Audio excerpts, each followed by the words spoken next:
بسم اللہ الرحمن الرحیم الحمد للہ وکفا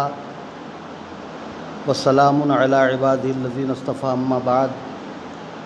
فاعوذ باللہ من الشیطان الرجیم بسم اللہ الرحمن الرحیم ولا تک فی ضیق مما یمکرون ان اللہ مع الذین اتقوا والذین هم محسنون صدق اللہ العظیم۔ محترم حضرات، اللہ تعالیٰ کی توفیق اور اس کی مہربانی سے ہم لوگوں نے رمضان کے روزے مکمل کیے۔ رمضان کا مبارک مہینہ جو حقیقت میں روحانی تربیت کا مہینہ ہے اور جس کا بنیادی مقصد ہے مسلمانوں کی اصلاح کرنا، مسلمانوں کے اندر تقوی پیدا کرنا، یہ مہینہ ہم نے گزارا۔ اللہ تبارک تعالیٰ کی شان کے مطابق عبادت کرنا، روزہ رکھنا، رات کا قیام کرنا یہ تو بہت مشکل ہے۔ ہم اللہ تعالیٰ سے یہ درخواست کرتے ہیں کہ ہم نے ٹوٹی پھوٹی جو بھی عبادت کی ہے اسے قبول فرمائیں۔ آج ہمارے لیے خوشی کا موقع ہے۔ شوال کی پہلی تاریخ پوری دنیا کے مسلمانوں کے لیے انتہائی خوشی کا دن ہوتا ہے اور ساری دنیا کے مسلمان اس موقع پر تہوار عید کا دن تہوار کے طور پر مناتے ہیں۔ اور حقیقت یہ ہے کہ اسلام میں دو ہی عید ہے، ایک جڑی ہوئی ہے رمضان کے مہینے کے روزے کے ساتھ اور دوسری عید جڑی ہوئی ہے حج کے فریضے کی ادائیگی کے ساتھ۔ اس کے علاوہ اسلام میں کسی تیسری عید کا کوئی تصور نہیں ہے۔ عید کے اس موقع پر اللہ کے رسول صلی اللہ علیہ وسلم نے بھی خوشی منانے کا حکم دیا ہے اور آپ کے بعض اعمال اور آپ کے اشاروں سے بھی خوشی منانے کا اظہار ہوتا ہے۔ عید ہی کے موقع پر بخاری شریف میں موجود ہے، آپ حضرت عائشہ رضی اللہ عنہ کے حجرے میں لیٹے ہوئے تھے۔ انصار کے قبیلے کی دو لڑکیاں آئیں اور وہ اشعار پڑھنے لگیں۔ ان اشعار میں انصار کے ان لوگوں کی تعریف تھی جنہوں نے بغاز کی لڑائیوں میں اپنی بہادری کا مظاہرہ کیا تھا۔ انصار کی وہ دونوں لڑکیاں اشعار پڑھ رہی تھیں، اسی درمیان حضرت ابو بکر رضی اللہ عنہ آ گئے اور انہوں نے لڑکیوں کو روکنا چاہا اور کہا کہ نبی کے گھر میں تم لوگ شیطان کا کام کر رہی ہو۔ اللہ کے رسول صلی اللہ علیہ وسلم نے فرمایا دعہما، ابو بکر ان کو جانے دو، خوشی کا موقع ہے، خوشی کا اظہار کرنے دو۔ اسی طرح سے مسجد نبوی کے صحن میں کنارے حبشی لوگ تلوار اور ڈھال کے ساتھ اپنا کھیل دکھا رہے تھے۔ حضرت عمر رضی اللہ عنہ تشریف لائے۔ حضرت عمر رضی اللہ عنہ نے ان کو روکنا چاہا۔ اللہ کے رسول صلی اللہ علیہ وسلم نے حضرت عمر کو منع کیا اور حبشی لوگوں کی حوصلہ افزائی کی۔ حضرت عائشہ رضی اللہ عنہ بھی ان کا کھیل دیکھ رہی تھیں اور اللہ کے رسول صلی اللہ علیہ وسلم ان کی حوصلہ افزائی کر رہے تھے۔ اسی طرح سے اللہ کے رسول صلی اللہ علیہ وسلم نے یہ بھی ارشاد فرمایا کہ عید کا دن کھانے اور پینے کا دن ہے مسلمانوں کے لیے۔ اس طرح سے ہمارے لیے یہ تہوار سال کا انتہائی عظیم الشان تہوار ہے، لیکن افسوس یہ ہے کہ آج ہم لوگ اس ماحول میں یہ تہوار منا رہے ہیں کہ ہمارے لیے عیدگاہیں بند ہیں اور اسی طرح سے بڑی بڑی مساجد کے دروازے بند ہیں اور مجبوری میں ہمیں چھوٹی چھوٹی عید کی جماعت کرنی پڑ رہی ہے۔ رمضان میں بھی ہم کو جس طرح سے پچھلے سالوں میں شوق کے ساتھ جمعہ مسجد میں جماعت کا اہتمام کرنے کا موقع تھا، تراویح کی نماز پڑھنے کے مواقع تھے، اس سال ہم اس سے محروم رہے اور عید کے موقع پر بھی ہم اپنی عیدگاہوں میں اور بڑی بڑی مسجدوں میں بڑا اجتماع کرنے سے محروم ہیں۔ اس کا ہمیں انتہائی دکھ ہے۔ آج اخبار میں یہ خبر ہے کہ امریکہ کے صدر نے اپنے ملک میں یہ اعلان کر دیا ہے کہ تمام مذہبی عبادت گاہیں کھول دی جائیں۔ ہم اپنے ملک کے وزیر اعظم اور وزرائے اعلیٰ سے بھی یہ درخواست کرتے ہیں کہ وہ کرونا سے لڑنے کے لیے عبادت گاہوں کو بند نہ کریں، عبادت گاہوں کو کھولیں، اس لیے کہ جب اللہ کو ماننے والے لوگ مسجدوں میں دعا کریں گے اور عبادت کریں گے ڈھنگ کے ساتھ تو انشاءاللہ اس بیماری کو دور کرنے میں ہمارے لیے اور آپ کے لیے سب کے لیے بہت بڑا تعاون ہوگا ان کا۔ ہمارے پڑوسی ملک میں علماء کی کوششوں سے وہاں کی مسجدیں اور عیدگاہیں کھول دی گئیں اور بھاری تعداد میں لوگوں نے اپنی مسجدوں میں اور عیدگاہوں میں عید کی نماز ادا کی۔ تو اس لیے ہم اپنے ملک کے ذمہ داروں سے بھی یہ مطالبہ کر رہے ہیں کہ اب 2 مہینے سے زیادہ دنوں سے ہم اپنی ڈھنگ کے ساتھ عبادت کرنے سے محروم ہیں، ہمیں آئندہ اس کا پورا موقع دیا جائے۔ آج اس خوشی کے موقع پر ہمیں عید کی خوشی تو ہے ضرور، مگر اپنے دنیا کے ان بہت سارے بھائیوں کا انتہائی دکھ ہے جو طرح طرح کی آزمائشوں میں مبتلا ہیں۔ کورونا کی بیماری میں جو لوگ مبتلا ہیں ان کا دکھ اپنی جگہ پر ہے، اس کے علاوہ Syria, Afghanistan, Iraq, Libya, Burma, Kashmir, ان ملکوں میں بہت بڑی تعداد میں جو مسلمان آزمائشوں میں مبتلا ہیں ان کا ہمیں انتہائی دکھ ہے۔ سیریا میں تقریباً 10 لاکھ مسلمان خانہ جنگی میں مار دیے گئے، کشمیر میں لوگ 7-8 مہینوں سے اپنے گھروں میں بند ہیں اور ان کے لیے وہ بہت ساری انسانی سہولتوں سے محروم ہیں۔ افغانستان کی جنگ ایک زمانے سے چل رہی ہے اور وہاں بہت سارے لوگ طرح طرح کی پریشانیوں میں مبتلا ہیں۔ سیریا میں جہاں کافی لوگ شہید ہو گئے، وہاں دوسرا ایک بہت بڑا مسئلہ یہ ہے کہ 50 لاکھ مسلمان اپنے گھر سے محروم ہو گئے اور وہ دنیا کے مختلف ملکوں میں مارے پھر رہے ہیں، ان کو ٹھکانہ نہیں مل رہا ہے۔ افغانستان میں بڑی تعداد میں، برما میں بڑی تعداد میں لوگ اپنے ملک سے نکال دیے گئے اور مختلف ملکوں میں وہ کیمپوں میں رہ رہے ہیں۔ اس خوشی کے موقع پر ہمیں اپنے ان تمام بھائیوں کا دکھ ہے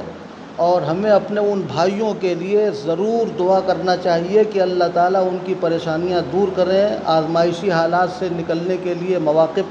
ان کے لیے پیدا فرمائیں، اور جس طرح سے ہم اچھے ماحول میں رہ کر کھا پی رہے ہیں، خوشیاں منا رہے ہیں، اسی طرح سے اس طرح کے مواقع ان کو بھی نصیب ہوں۔ اس موقع پر ایک بات ہمیں یہ بھی عرض کرنی ہے کہ رمضان کے روزے ختم ہونے پر اللہ کے رسول صلی اللہ علیہ وسلم نے صدقہ فطر ادا کرنے کا حکم دیا ہے۔ صدقہ فطر کا 2 بنیادی مقصد ہے۔ ایک بڑا مقصد تو یہ ہے کہ عید کا دن جو خوشی کا دن ہے کوئی آدمی بھوکا نہ رہے، اس لیے رسول اللہ صلی اللہ علیہ وسلم نے یہ حکم دیا کہ لوگ جو صاحب نصاب ہیں، جن کو اللہ تعالیٰ نے مالدار بنایا ہے، وہ غریبوں کو اس موقع پر ان کی ضرورت پوری کرنے کے لیے رمضان کے روزے کا صدقہ نکالیں۔ اللہ کے رسول صلی اللہ علیہ وسلم نے اس صدقے کے لیے فرض کا لفظ استعمال کیا ہے، بخاری شریف کے الفاظ میں اس کو فرض کہا گیا ہے۔ صدقہ فطر ہمارے یہاں اگر جو، کھجور، کشمش وغیرہ سے ادا کیا جائے تو 1 سا ادا کیا جائے گا، اور اگر گیہوں سے ادا کیا جائے تو بخاری شریف کی روایت میں ہے کہ اس کی 1 سا جو کی جگہ پر آدھا سا گیہوں بھی کافی ہو جائے گا۔ اور حنفی فقہا کے یہاں غلہ دینے کے مقابلے میں پیسہ دینا زیادہ بہتر ہے، اس لیے کہ وہ فقراء کی ضرورتوں کو زیادہ آسانی کے ساتھ پوری کرنے والی چیز ہے۔ ہمارے مئو کے علماء نے اس وقت میں گیہوں کی قیمت معلوم کرنے کے بعد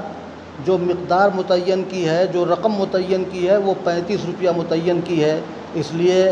صاحب نصاب آدمی اپنی طرف سے اور اپنی نابالغ اولاد کی طرف سے فی کس 35 روپیہ صدقہ فطر ادا کرے،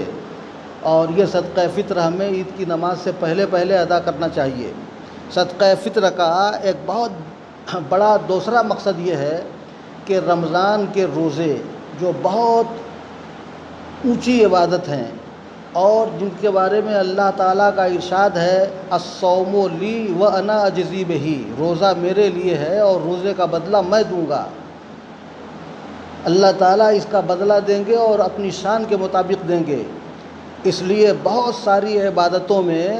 حد متعین ہے، بہت ساری عبادتوں میں یہ اشارہ موجود ہے، من جاء بالحسنۃ فلہ عشر امثالہا، کہ جو ایک نیکی لائے گا اس کو اس کا 10 گنا ملے گا۔ صدقات اور زکوٰۃ کے بارے میں اللہ تعالیٰ نے ارشاد فرمایا کہ 1 روپیہ دینے والے کو اس کا 700 گنا ملے گا، لیکن روزے کی عبادت کا جب معاملہ آیا تو اللہ تعالیٰ نے اس میں وہ حدیں ختم کر دیں، حد بندی ختم کر دی، اور ارشاد فرمایا الصوم لی وانا اجزی بہ، کہ روزہ میرے لیے ہے اور روزے کا بدلہ میں دوں گا۔ تو یہ ایسی عظیم الشان عبادت ہے، لیکن جیسا روزہ اللہ تعالیٰ کو پسند ہے ہم یہ دعویٰ نہیں کر سکتے کہ ہم نے ویسا روزہ رکھا۔ ہمارے روزے میں کمیاں ہو سکتی ہیں، انہی کمیوں کو دور کرنے کے لیے رمضان کے اس روزے کے پورا کرنے کے بعد صدقہ فطر کو مشروع کیا گیا ہے۔ تو صدقہ فطر کا یہ دونوں مقصد ہے، غریبوں کی حاجت پوری کرنا بھی اور اپنی کمیوں کی تلافی کرنا بھی۔ اس وقت بہت سارے لوگوں نے یہ سوال کیا کہ صدقہ فطر میں ہم چاول دے سکتے ہیں کہ نہیں۔ کنٹرول کا چاول دینے کا لوگوں نے ایک طرح سے لوگوں کے لیے آسانیاں ہیں کنٹرول کا چاول دینے میں، مگر اس میں دوسری پریشانی یہ ہے کہ غریب آدمی کے پاس بھی چاول موجود ہے، وہ چاول لے کر کے بہت زیادہ خوش نہیں ہوگا۔ اس لیے زیادہ بہتر یہ ہے کہ چاول دینے کے بجائے اس چاول کو ہم فروخت کر دیں اور 35 روپیہ فی کس کے حساب سے انہیں رقم دیں، تاکہ اس رقم کو وہ خوشی کے ساتھ لیں اور اپنی ہر ضرورت پوری کر سکیں۔ عید کے اس موقع پر عام طور پر عید کی نماز کا طریقہ لوگوں کو بتایا جاتا تھا عیدگاہوں میں، تو اس لیے اس طریقوں کو بھی دہرا دینا مناسب معلوم ہوتا ہے۔ عید کا یہ مناسب طریقہ، عید کا جو طریقہ ہے کتابوں میں لکھا ہوا وہ یہی ہے کہ ہماری یہاں اس نماز میں 6 زائد تکبیریں ہیں۔ پہلی رکعت میں اللہ اکبر کہہ کر ہاتھ باندھیں گے، ثنا پڑھیں گے، اور پھر اس کے بعد 3 زائد تکبیر کہی جائے گی، 2 تکبیر کہہ کر اللہ اکبر کے ساتھ ہاتھ چھوڑ دیں گے، اور تیسری تکبیر میں اللہ اکبر کے ساتھ ہم ہاتھ باندھ لیں گے، اور پھر پہلی رکعت جس طرح نماز پڑھی جاتی ہے پوری کی جائے گی۔ دوسری رکعت میں یہ زائد تکبیریں قرات کے بعد ہیں، رکوع میں جانے سے پہلے، قرات کے بعد رکوع سے پہلے 3 بار تکبیر کہہ کر کے ہاتھ چھوڑ دیا جائے گا، اور چوتھی تکبیر کہتے ہوئے رکوع میں چلے جائیں گے۔ یہ گویا عید کی نماز کا آسان طریقہ ہوا۔ اس موقع پر جو آیت میں نے پڑھی ہے اس سلسلے میں ایک آدھ 2 باتیں عرض کرنا ہے۔ اللہ تعالیٰ کا ارشاد ہے وَلَا تَكُ فِي ضَيْقٍ مِّمَّا يَمْكُرُونَ إِنَّ اللَّهَ مَعَ الَّذِينَ اتَّقَوْا وَالَّذِينَ هُمْ مُحْسِنُونَ۔ اللہ تعالیٰ نے اپنے نبی سے کہا کہ آپ سازش کرنے والوں کی سازشوں کی طرف سے تنگی میں نہ رہیں۔ اللہ ان لوگوں کے ساتھ ہے جو اللہ تعالیٰ سے ڈرتے رہیں اور اچھا کام کرتے رہیں۔ قرآن پاک جو نبیوں کے حالات بتاتا ہے اور دنیا کے پچھلے زمانے کی سب سے مضبوط تاریخ سناتا ہے۔ قرآن پاک نے یہ ہم کو بتایا ہے کہ حضرت نوح علیہ السلام سے لے کر حضور اکرم صلی اللہ علیہ وسلم تک جتنے انبیاء کرام آئے ہیں ان تمام نبیوں کے ساتھ ان کے زمانے میں بڑی بڑی سازشیں کی گئیں، اور بہت سارے نبیوں کو ان کے گھر سے اور ان کے وطن سے نکالنے کی دھمکیاں دی گئیں، طرح طرح سے ان کے ساتھ آزمائشی حالات پیش آئے۔ ان سارے آزمائشی حالات میں اللہ تعالیٰ نے اپنے نبیوں کی اور نبی کے ماننے والوں کی مدد کی۔ اس بات سے قرآن پاک بھرا پڑا ہے، اور قرآن پاک میں 1-2 جگہ نہیں بہت ساری جگہوں پر اللہ تعالیٰ نے حضرت ابراہیم اور حضرت شعیب، حضرت موسیٰ، حضرت نوح، حضرت ہود اور حضرت صالح علیہ السلام اور ان کی قوم کا واقعات بیان کر کے اللہ تعالیٰ نے ان باتوں کا جگہ جگہ تذکرہ کیا ہے۔ ہمارے لیے نبیوں کے یہ واقعات بہت بڑی تسلی کا سامان ہیں۔ پیارے نبی محمد الرسول اللہ صلی اللہ علیہ وسلم کی حیات طیبہ پڑھی جائے اور آپ کی سیرت دیکھی جائے تو یہ ثابت ہوتا ہے کہ مکی دور میں بھی آپ کے ساتھ ایک بار نہیں بہت بار سازش کی گئی، اور مدنی دور میں یہودیوں نے بھی آپ کے خلاف متعدد سازشیں کیں۔ اللہ کے رسول صلی اللہ علیہ وسلم کو کئی بار قتل کرنے کا پروگرام بنایا گیا، اور آپ کے ساتھ طرح طرح کی سازشیں ہوئیں، مگر ان تمام سازشی حالات میں اللہ تعالیٰ نے آپ کی حفاظت فرمائی،